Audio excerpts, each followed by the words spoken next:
Her message is one of love for our traditions and that there is a path forward for us. As always, Reverend Todd Eklof will voice his message of reason and common sense. His message is at the core of our 6 sources and 7 principles and is central to the NAUA. And in that spirit, we light our chalice today in honor of those 6 sources and 7 principles. May they always be our guiding principles.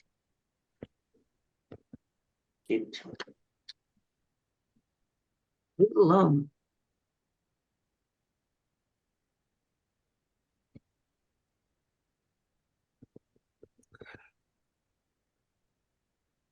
These are our traditions. The 6 sources are direct experience of the transcending mystery and wonder affirmed in all cultures, which moves us to a renewal of the spirit and an openness to the forces which create and uphold life. Words and deeds of prophetic people which challenge us to confront powers and structures of evil with justice, compassion, and the transforming power of love. Wisdom from the world's religions which inspire us in our ethical and spiritual life. Jewish and Christian teachings which call us to respond to God's love by loving our neighbors as ourselves. Humanist teachings which counsel us to heed the guidance of reason and the results of science and warn us against idolatries of the mind and spirit. Spiritual teachings of earth-centered traditions which celebrate the sacred circle of life and instruct us to live in harmony with the rhythms of nature. And now, Levon Hodges will give the seven principles. These are our 7 principles which we will be losing. The first principle is the inherent worth and dignity of every person. The second principle, justice, equity, and compassion in human relations. The third principle, acceptance of one another and encouragement to spiritual growth in our congregations. The fourth principle, a free and responsible search for truth and meaning. The fifth principle, the right of conscience and the use of the democratic process within our congregations and in society at large. The sixth principle, the goal of world community with peace, liberty, and justice for all. The seventh principle, respect for the interdependent web of all existence of which we are a part. Thanks, Levon. And now Doug will play music for us.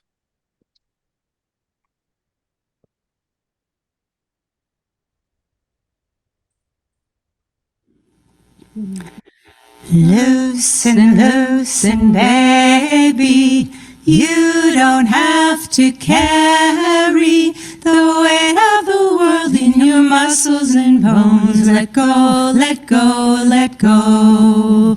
Loosen, loosen, baby, you don't have to carry the weight of the world in your muscles and bones. Let go, let go, let go.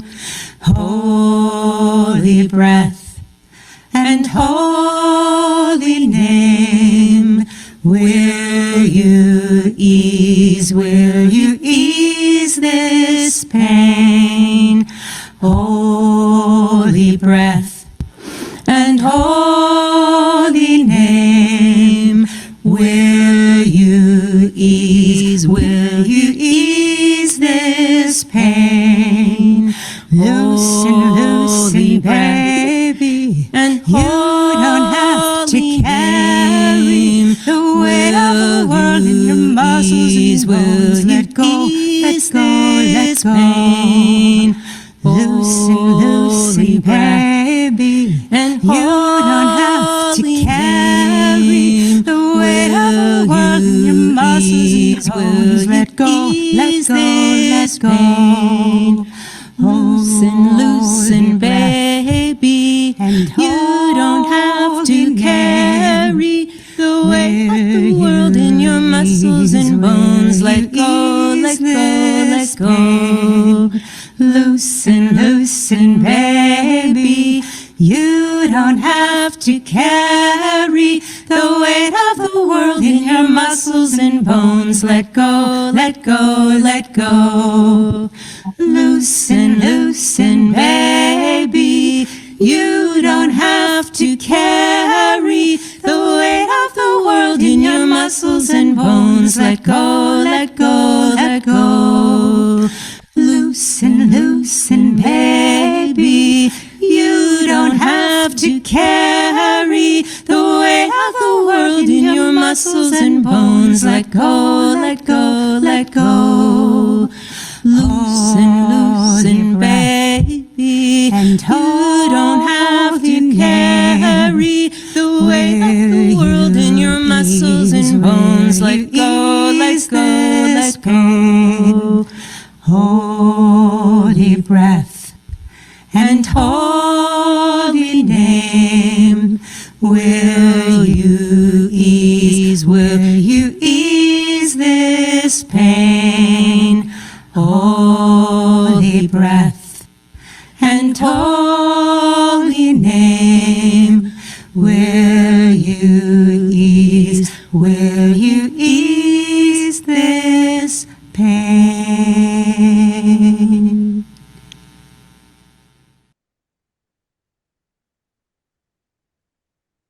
Now we will hear from Joyce. Good morning, everyone.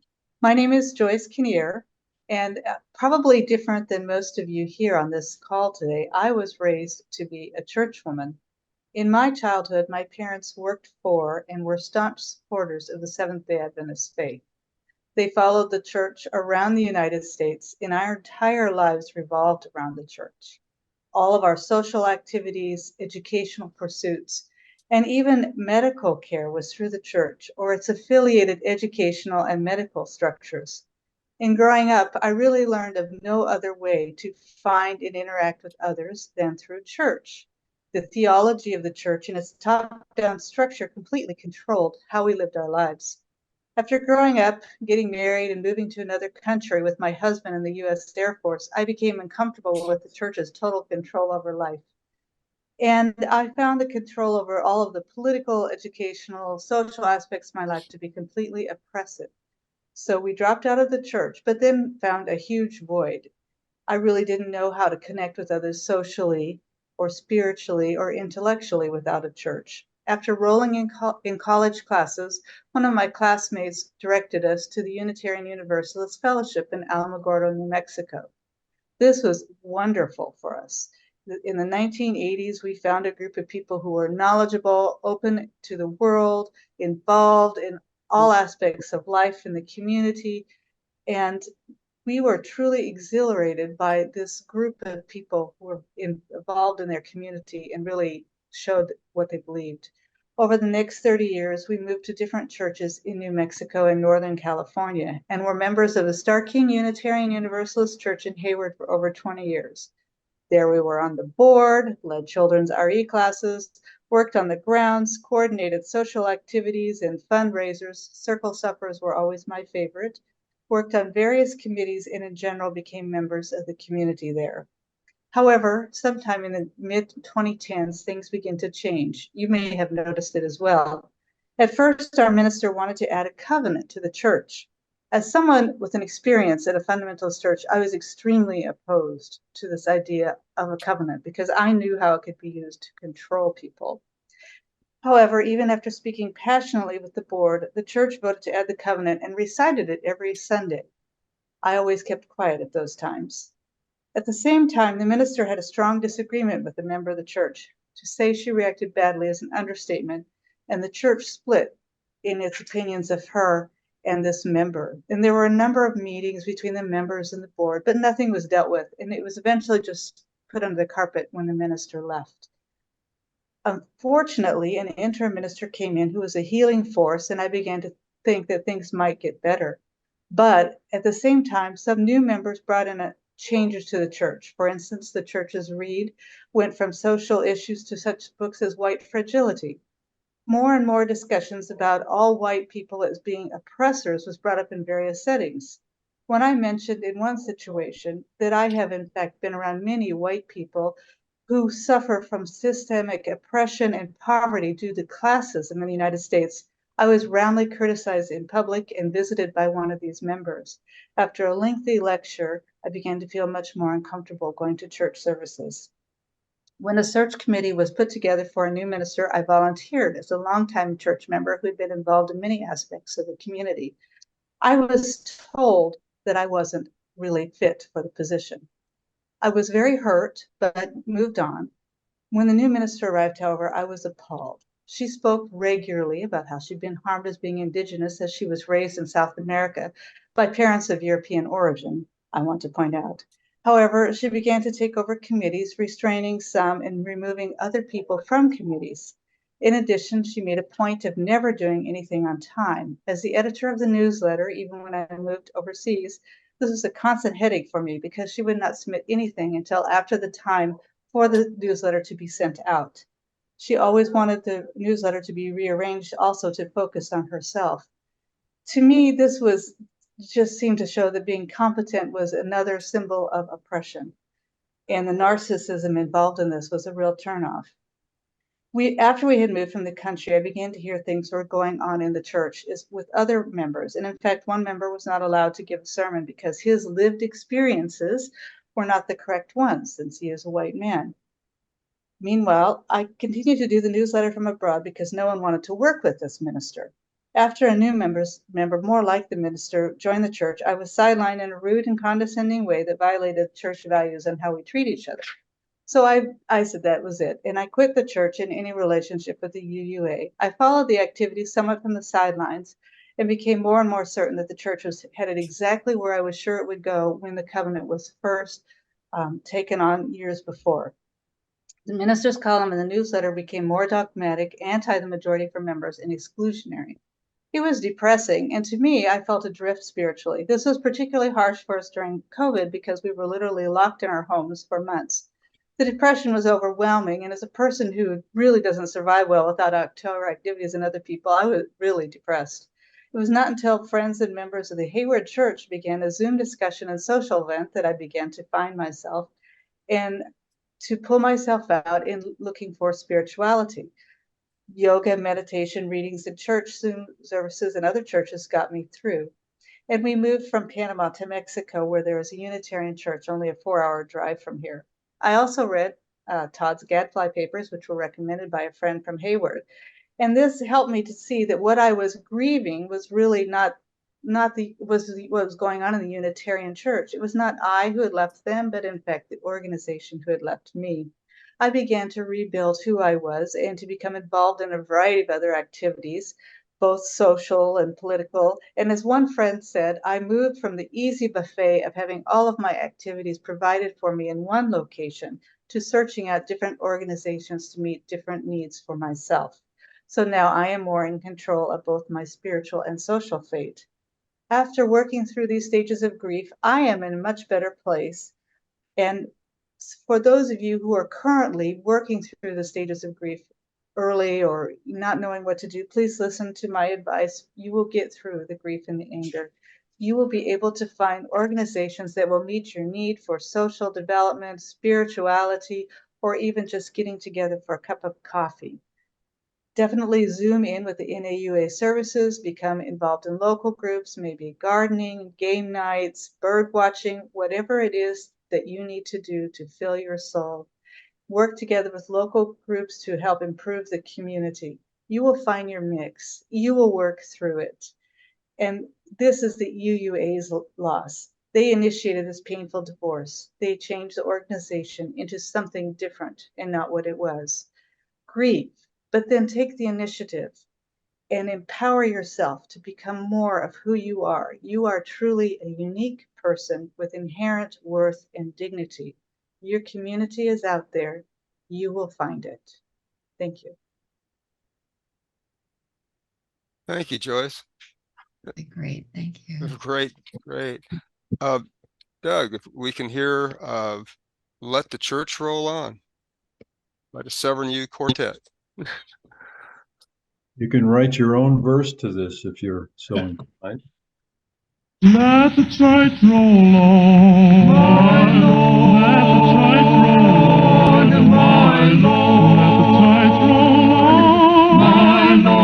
let the tides roll on. Let the tides roll on. My Lord, let the tides roll on. My Lord, let the tides roll on. My Lord, let the tides roll on. There's a sister in the church, my Lord, and she won't do right, my Lord. Now what you gonna do? Take your sister on her out and let the tides roll on.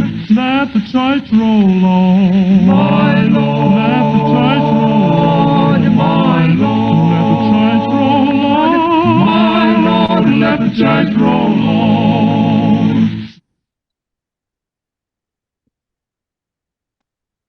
Thanks, Doug. And now we will hear from Reverend Twinkle Manning. I entered Unitarian Universalism as ordained clergy in another denomination. I was drawn to Unitarian Universalism because it was a creedless faith tradition that professed to house and to honor sources of faith and principles that were in alignment with my own spiritual path and ministry.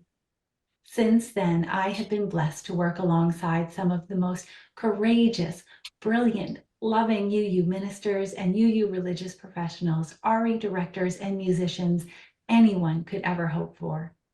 I have served and visited congregations throughout the USA. The culture in each varied as much as the scenery they reside in. Some UU congregations were predominantly humanists, while others stalwart Christians. Many had pagan and mystic groups. A few offer innovative contemporary services. Some dedicate much attention to music, others to ancient philosophers. Still others have regular ancient alien discussions. Yes, in this faith that affirms that all are welcome, even ET has found a home. This diversity in theological expression should not be surprising, as Unitarian Universalist ideals were built upon cornerstones of theological diversity, polity, freedom of the pulpit, and freedom of the pew. Yet among the diversity in culture, congregational programs, and teachings from the pulpit, I observed there were notably 3 consistent aspects in each congregation that united UUs across the country: the flaming chalice, the 6 sources, and the 7 principles. A survey conducted in 2016 by former UU World Magazine editor Kenny Wiley affirmed this. Under the heading, "The Most UU Thing of All Time," lighting the chalice won as the favorite UU thing. And the principles and sources were also among the most beloved UU things. The results were almost identical in 2017. I couldn't find any archives that indicate they did the survey since then.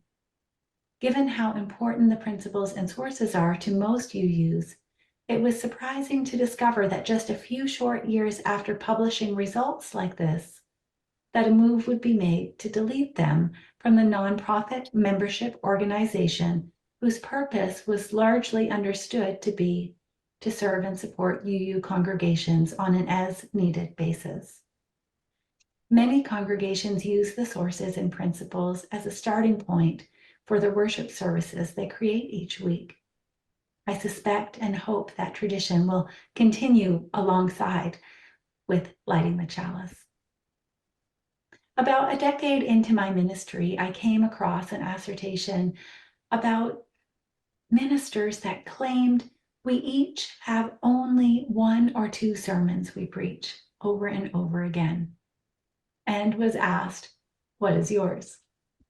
I'm glad that this was not an assignment given during my early ministerial studies, for without a doubt, it would have created a tunnel vision effect, a narrow-mindedness, creating blind spots if I were to fixate on a myopic vision for my ministry.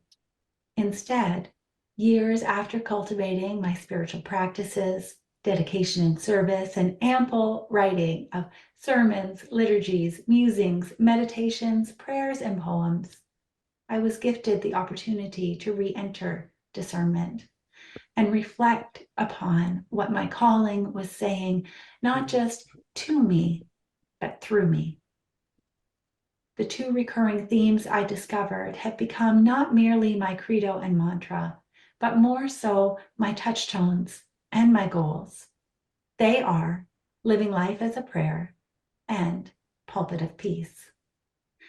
Understanding that the concept of prayer has varied connotations within UU settings, I explain it as a way of attending to life mindfully. When we live life as a prayer, our actions uphold and support the belief in and realization of the inherent worth and dignity of every person and our interconnectedness to each other and all that is. My underlying messages are ones of peace. Peace not just as a plan or outcome, but peace as the way, peace as the approach to building the beloved community many of us are drawn to create and be part of. One where we are welcome and embraced, whether we agree with one another or not. In your endeavors to live from a place of mindfulness and reason, of discernment and peace, and as part of the very human quest of belonging, may you remember that which remains true, namely this: you will always and always be welcome to those whom you belong to. You will always and always be welcome to those whom you belong to.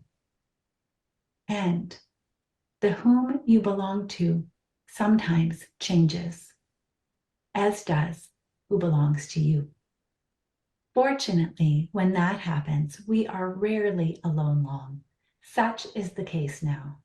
For those who feel rejected by the UUA, for those who are indeed rejecting the corporate entity themselves, and for those who wish to have both, and a broader pool of peers, colleagues, and friends who engage in religious freedom, I believe the NAUA offers radical welcome. It embraces the fundamental principles of religious freedom, reason, and tolerance. It fosters a free and responsible search for truth and meaning. From my point of view, as an outsider welcomed in, it offers a haven for those who wish to gather together in peace. May we choose peace, and in doing so, free up our time to seek it, create it, and be it. Amen.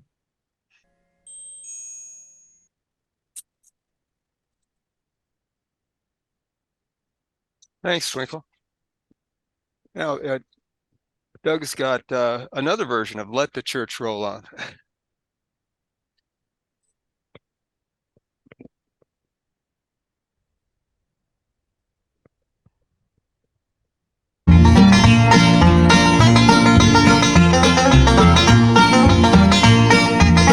Well, a deacon in the church, and he wants to ride. Well, what you gonna do? Take his name off the book. Let the church roll on. Let the church roll on. Let the church roll on. Let the church roll on. Let the church roll on.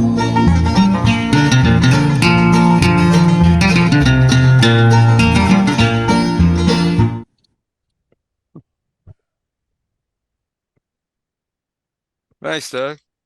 So now let's hear from Todd. Great, thank you. Thank you all for having me. Let's see, I'm going to change my view real quick to gallery so that I don't have to look at myself. Oh, you look much better. Thank you so much, Twinkle and Joyce, for your wonderful comments in advance. One of the problems with going last, of course, is that all the good stuff has already been said.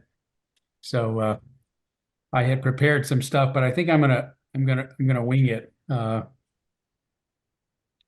I want to say that, you know, the removal of the 7 principles from the UUA bylaws and the 6 sources, and I love the way Twinkle, you know, phrased it as sort of this corporate entity, removed from the bylaws of a corporate entity that really existed to serve us as necessary. That's who they are. They're not our boss. They're not our owners. They don't dictate who we are, what we're about. But I think the removal of the 7 principles is no big deal. And it's a big deal. It's no big deal on the one hand because the UUA removed them. To the UUA, obviously, they're no big deal if they could get rid of them so easily. The removal is also no big deal because those principles still exist. They may not be housed or believed in by the Unitarian Universalist Association anymore, but if they best articulate your values, they still exist. And you can put them in a lot of places. You can put them on the back of a card and keep them in your purse or wallet. You can frame them and hang them on your wall. Perhaps a congregation wants to put them somewhere in their building or on their, even in their bylaws. Lots of places we can put those. And ultimately, it's no big deal because nobody can take away your principles but you. It doesn't matter where they're written, as long as they are incarnated, as long as your most sacred values are incarnated in your life the best you can. So I will say that well, before I get to why I think it's a big deal, I haven't, for most of my career as a minister, I've not appreciated the 7 principles very much. And it's not so much the principles that I've had a problem with. I've had a problem with what I consider almost a creedal devotion to these statements. And really just that, the statements, not so much living them out, but just a creedal devotion to the statements. Because again, they were adopted in that particular form in the mid-1980s. And there was a version of 6 of them in the 61 association bylaws, minus the statement on our interdependence with nature. But our religion, as you know, is so much older.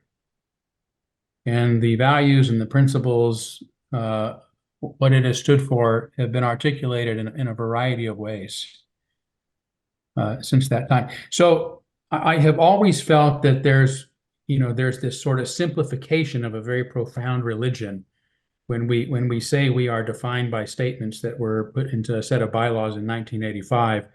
We don't tap into the richer roots of who we are. And that has bothered me. Sometimes I've explained to people that I much prefer the 6 sources than I do the 7 principles. Because guess where those 7 principles came from? Those 6 sources. And if you really start listing the 6 sources, which are the words and deeds of prophetic men and women, the world religions, Abrahamic, religions that were rooted in science and humanism and reason, the great mystics, mystical traditions. We've pretty much covered everything, right? It's the studia humanitatis of the Renaissance, the study of all the writings of humanity, all the beliefs and thoughts of humanity, as Twinkle said, we're open to in this faith. Do you think there's only 7 statements that could come from those sources of inspiration?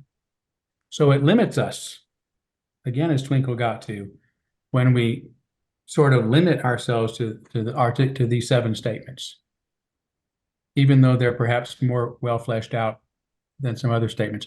On the other hand, they are a good articulation of our values, and that's the way I like to put it. And as you all have heard, I prefer to really reduce them even more down to reason, freedom, and tolerance, rooted in our commitment to human dignity.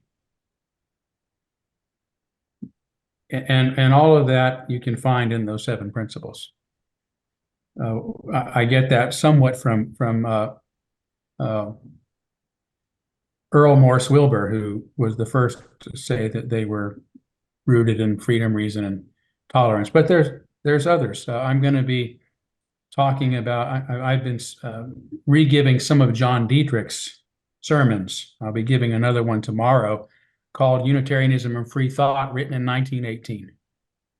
John Dietrich, the father of religious humanism, my predecessor here at the Unitarian Universalist Church of Spokane, articulates a whole other set, not incompatible, but different, as far as what are the definitive values or principles of Unitarianism. And I really encourage you to tune into that one if you can. It's a really important message for us today. So there's a lot of ways to frame what it is that we are about, and I think we should remain creative and free and open to do that. So in all of those senses, the removal of the 7 principles is not a big deal. So why was I so sad when the GA passed and I learned of the vote and the results? Why did it feel like a big deal? I think it felt like a big deal because it was a turning point. For the past 5 years, many of us have been pushing back against what Joyce mentioned had been, she noticed as early as 2010, and many knew something was awry. But we began openly pushing back about 5 years ago, hoping to turn things around. And I think that decision to remove those statements and replace them with something that is so simplistic and nebulous as to be meaningless, and to give the UUA or anybody else really a carte blanche opportunity to do whatever the hell they want in the name of love. A very undefined word.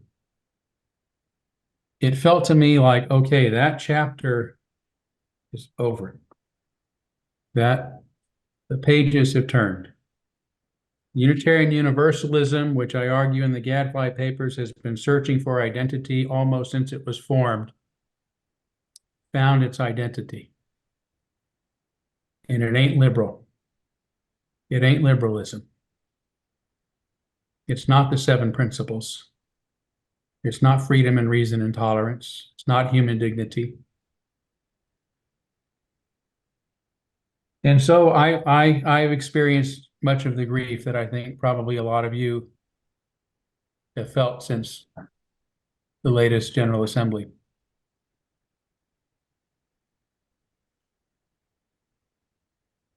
But that leads us to a decisive moment in our own lives as religious liberals. Where do we go from here? And it seems to me that the decision has been made for us. It is clear now that it is time to stop pushing back and hoping that the Unitarian Universalist Association leaders will come to their senses or be replaced by people who are more sensible. That's not going to happen. So where do we go from here? And I think that where we go from here is to go deeper into the past, to go back to our roots and understand who we are and what it is we're about. We've gotten farther and farther and farther away from that since 1961. Again, as in that book, I say that Unitarianism slowly became the silent partner in that relationship, and Universalism became a grotesque imposter. Neither of these very rich traditions looked anything like they did when they were separate in their earlier incarnations. Unitarian Universalism was something new. And now we can begin to go back into those roots, which we've not talked about and have been disconnected from for so long, and begin to find the value in both traditions, honoring them separately and working together as people from the liberal world can, and hope that other potential liberal religions will join us in that as well. So I want to bring up just a document that I worked on a little bit this morning.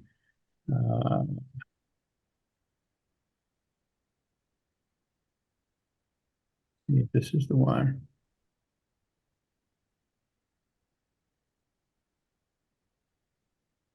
Yeah. Just want to read a couple of things, okay? This was from our church bylaws here in Spokane in 1887. It was founded in 1887. And its original bylaws stated, the authority of its belief is reason. The method of finding its beliefs is scientific. Its aim is to crush superstition and establish facts of religion. And its first principle is freedom of opinion and is subject to no censure for heresy. Really profound statement, particularly coming from that time, but that was the era, according to John Dietrich. You know, Unitarianism had gone through three permutations, each time getting closer to a more rationalistic faith, and it was in around 1888 that it moved into that third phase. So the church here in Spokane was right in alignment with that shift. Dietrich said that the churches have fought every teaching of science and have surrendered and accepted its conclusions only when they were absolutely compelled to. But we accept the scientific method and as the proper method of finding the truth, and we accept the results of scientific investigation as basis for our teachings. We didn't get to hear that much during the past 50 years or so in the UUA. Now, I again would not say science is creedal. It was important to liberals in those days who saw a new future coming in which we were going to abandon some of our superstitious thinking and move towards a more rational world and a better humanity. That did not manifest, sadly. In fact, we seem to have gone backwards. But in this very same sermon, Dietrich goes on to really talk about the vast ideological differences among Unitarians as also a definitive quality, as Twinkle was getting to earlier. No matter what our beliefs are, the idea that we respect one another's rights to reason and to figure things out for themselves was essential. So now we have, the UUA has this jet pig. I don't know how many of you have seen that. It's a very rather primitive, sort of childish, shallow idea. I know it's meant, to inspire children to help them remember the meaning of its acronym. But again, love has been the excuse for many injustices. Remember, for Christianity, God is love. Jesus taught love, and some of the cruelest behaviors in human history were perpetrated in the name of love. And I don't particularly, as an individual, feel that I have been loved by the UUA these past few years. I don't think Kate Rhodey feels like she's been loved by the UUA, among others who have been disfellowshipped as bullies because we disagreed. So let's see here. Was there one more thing I wanted to? Yeah.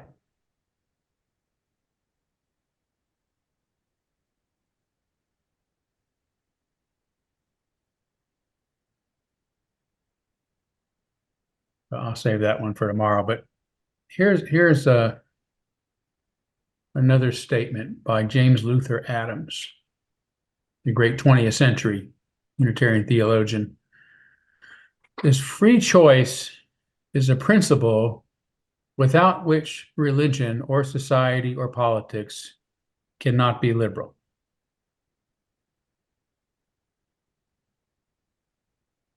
Dietrich said more extensively, our mission is to demonstrate to the world that nothing is so sacred as truth, and nothing is so divine as freedom, and nothing has any authority but reason and conscience. That is why no minister of the Unitarian Association is asked to subscribe to a doctrine, theological or philosophical. When one applies for a position in the ministry of the Unitarian Association, they are not interested in one's beliefs, but in one's ability, one's earnestness, in one's consecration to the truth. They do not ask one what one thinks, but can one think? The very foundation stone of the Unitarian faith is the belief that truth should be taken for authority and not authority for truth.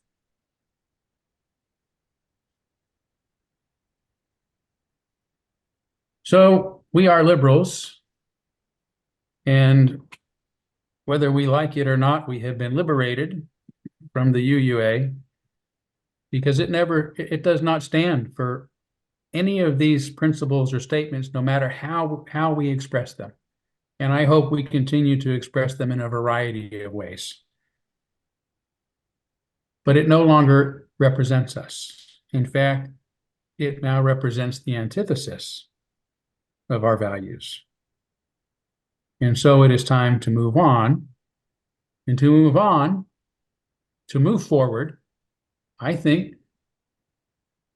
it's time to paradoxically stay the course. To move forward by remembering what we have been about, to remembering our past, and therefore using that to guide us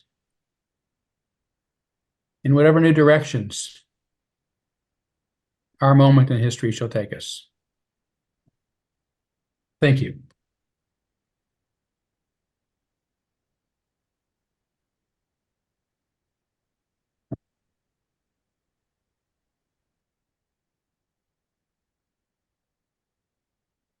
Thank you, Todd. And now Doug's got the song Surprised by Joy for us. Thank you.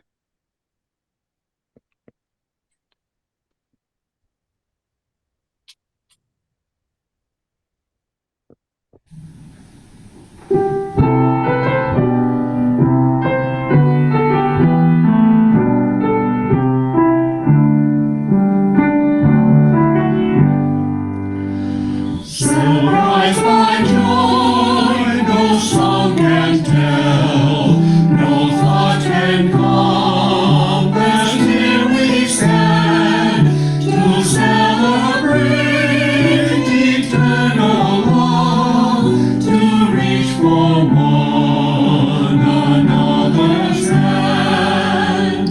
Beyond all earthly gifts is this, best gift alone to mortals here, while long a parent, lover, friend, attrues our hearts to bliss of man.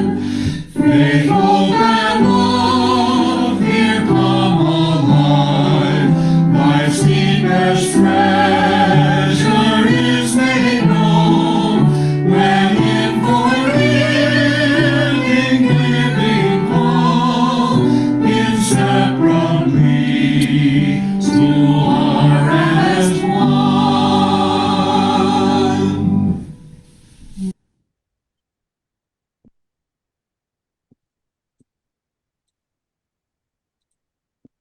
Now, Bob Meyerson has closing words and will extinguish the chalice. These words are from Reverend Wayne B. Arneson, a UU minister. Take courage, friends. The way is often hard, and the path is never clear, and the stakes are very high. Take courage, for deep down there is another truth. You are not alone.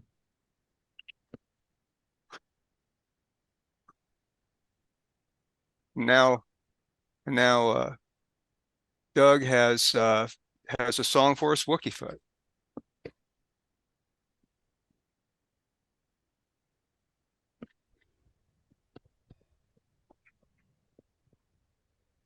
I wish I knew a blessing for a time like right now. you'll figure it out. If I did it, it'd be simple and not over profound. Just a poem to remind you to put that weight down. Put that weight down.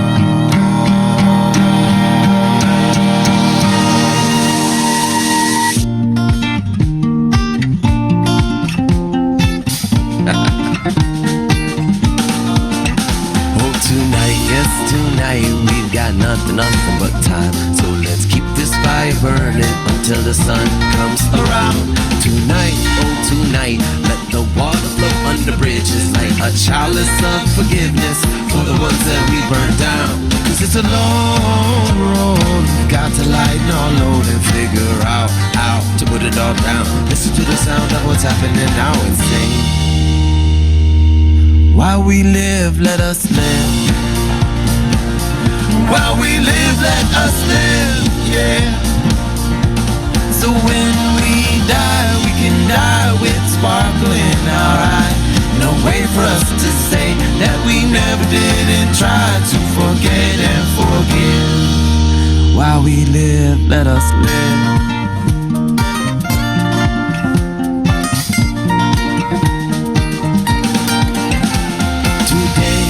Today, we need nothing to say. Clouds are shattered by sun rays, karmic wheels turning again. Because I see you go on and ripple, energy double and triple, patiently waiting for ship to come in, riding waves back to where they began. At times the road is gonna get too long. Be mindful of all the shit we carry around. How to put it all down? Listen to the sound of what's happening now and sing. While we live, let us live. While we live, let us live, yeah. So when we die, we can die with sparkle in our eye. No way for us to say that we never did and try to forget and forgive. While we live, let us live.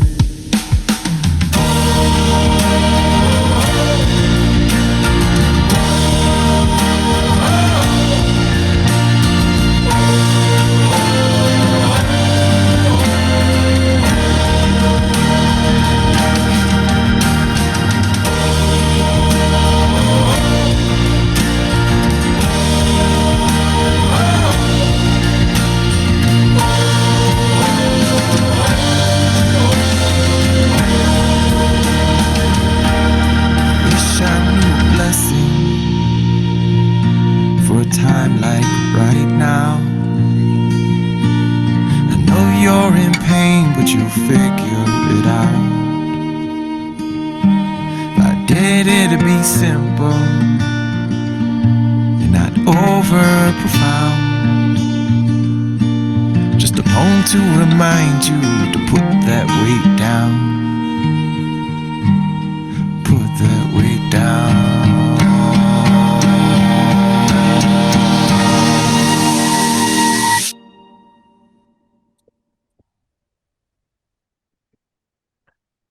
Now, a few announcements. I want to encourage you to visit the NAUA website for a full list of upcoming events. Some things of note include past service recordings, the Liberal Beacon.